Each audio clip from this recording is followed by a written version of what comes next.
சேலத்தில் உணவகத்திற்குள் புகுந்து ரவுடி மதன்குமார் வெட்டி கொல்லப்பட்ட சம்பவத்தில் கைதான 4 பேரிடம் நடத்தப்பட்ட விசாரணையில் அதிர்ச்சிகர தகவல்கள் பல வெளியாகியுள்ளன. முழு விவரங்களோடு இணைகிறார் நமது செய்தியாளர் தமிழ்ச்செல்வன். வணக்கம் தமிழ்ச்செல்வன்.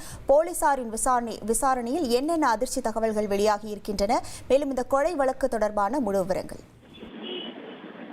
சேலம் அஸ்தம்பட்டி மணக்காடு பகுதியில் ஓட்டலில் உணவு அருந்தி கொண்டிருந்த தூத்துக்குடி மாவட்டத்தைச் சேர்ந்த மதன்குமார் என்ற ரவுடியை ஓட்டலுக்குள் வைத்து 6 பேர் கொண்ட கும்பல் சரமாரியாக வெட்டி கொலை செய்தனர். குறிப்பாக கடந்த 2024ஆம் ஆண்டு கொலை வழக்கு ஒன்றில் தொடர்புடைய மதன்குமாருக்கு பாதுகாப்பு கருதி சேலம் அஸ்தம்பட்டி காவல் நிலையத்தில் கையெழுத்திடுவதற்காக நீதிமன்ற உத்தரவின்படி கடந்த 10ஆம் தேதி முதல் கையெழுத்திட்டு வந்தார். இந்த நிலையில் நேற்றைய தினம் காலை அஸ்தம்பட்டி காவல் நிலையத்தில் கையெழுத்திட்டு விட்டு அருகில் இருந்த உணவகத்திற்கு தனது மனைவியுடன் சென்று உணவு அருந்த அமர்ந்த போது பின்தொடர்ந்து வந்த கும்பல், குறிப்பாக 6 பேர் கொண்ட கும்பல் அவரை சரமாரியாக வெட்டி கொலை செய்தது.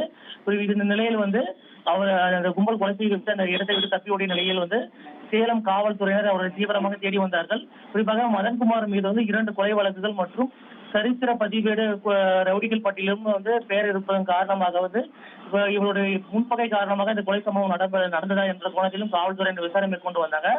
சேலத்தை பொறுத்தவரைக்கும் சேலம் அஸ்தம்பட்டி காவல் உதவி ஆணையாளர் அஸ்வினி தலைமையில 4 தனிப்படைகள் அமைத்து தீவிரமாக தேடி வந்த நிலையில் இந்த கொலை சம்பவத்தில் தூத்துக்குடியைச் சேர்ந்த பிரபல ரவுடிகள் ஈடுபட்டது தெரிய வந்துள்ளது. குறிப்பாக முன்விரோதம் காரணமாக இந்த கொலையானது நடைபெற்றிருப்பது விசாரணை கண்டுபிடிக்கப்பட்டிருக்கு. இந்த நிலையில் இந்த 4 தனிப்படையைச் சேர்ந்த போலீசார் இந்த கொலை கும்பலை தேடி வந்த நிலையில் திண்டுக்கல்லில் பதுங்கி இருப்பதாக காவல்துறையினருக்கு தகவல் தெரிந்ததை அடுத்து தனிப்படை காவல்துறையினர் விரைந்து சென்று ஹரிபிரசாத், அந்தோணி, ஜெயசூர்யா மற்றும் சந்தோஷ் ஆகிய 4 பேரை மடக்கி பிடித்து கைது செய்துள்ளார்கள். தற்பொழுது சேலம் அழைத்து அவர்களிடம் விசாரணை மேற்கொள்ளப்பட்டு வருகிறது. மேலும் 4 பேரையும் நீதிமன்றத்தில் ஆஜர்படுத்தி சிறையில் அடைக்கும் நடவடிக்கையும் மேற்கொள்ளப்பட்டு வருகிறது. இது மட்டும் இல்லாமல் தற்பொழுது கொலை செய்யப்பட்ட மதன்குமார் உடல் பிரேத பரிசோதனை செய்யப்பட்டு அவரது மனைவியிடம் ஒப்படைக்கப்பட்டு தற்பொழுது தூத்துக்குடிக்கு எடுத்து செல்லப்பட்டுள்ளது. இதனிடையே மதன்குமார் எதற்காக கொலை செய்யப்பட்டார் என்பது குறித்து காவல்துறையினர் விசாரணை மேற்கொண்ட நிலையில் பல அதிர்ச்சிகரமான தகவல்கள் வெளியே இருக்கு.